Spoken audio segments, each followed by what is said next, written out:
సహకార రంగాన్ని బలోపేతం చేసేందుకు తెలంగాణ ప్రభుత్వం ఎంతో కృషి చేస్తుందని తెలంగాణ ప్రభుత్వ చీఫ్ విప్ దాస్యం వినయ్ భాస్కర్ అన్నారు. ఇక వరంగల్ నగరంలోని 69వ అఖిల భారత సహకార వారోత్సవాల సందర్భంగా సహకార సంఘాల బలోపేతంపై చర్చించారు. 75వ స్వాతంత్ర భారతావనిలో సహకార సంస్థల అభివృద్ధి, వాటి భవిష్యత్తుపై అనుసరించాల్సిన వ్యూహాలపై చర్చించారు. ఇక వారం రోజుల పాటు అఖిల భారత సహకార వారోత్సవాలు ఘనంగా నిర్వహించనున్నామని, సహకార సంఘాల బలోపేతం ద్వారానే వ్యవస్థ అభివృద్ధి చెందుతుందని వినయ్ భాస్కర్ తెలిపారు.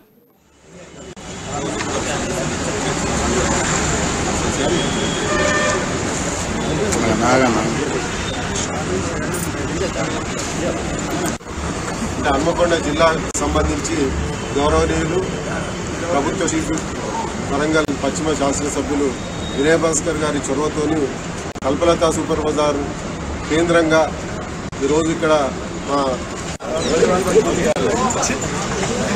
14 నుంచి 20 వరకు ఒక 3 శాఖల వారోత్సవాలు నిర్వహించడం జరుగుతుంది. అందులో ఒకటి ప్రప్రథమంగా జాతీయ సహకార దినోత్సవం.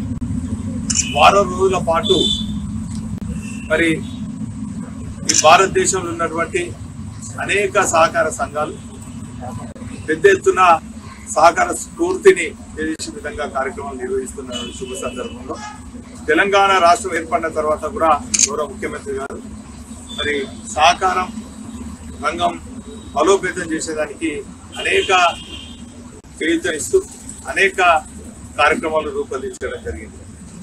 మరి సహకారం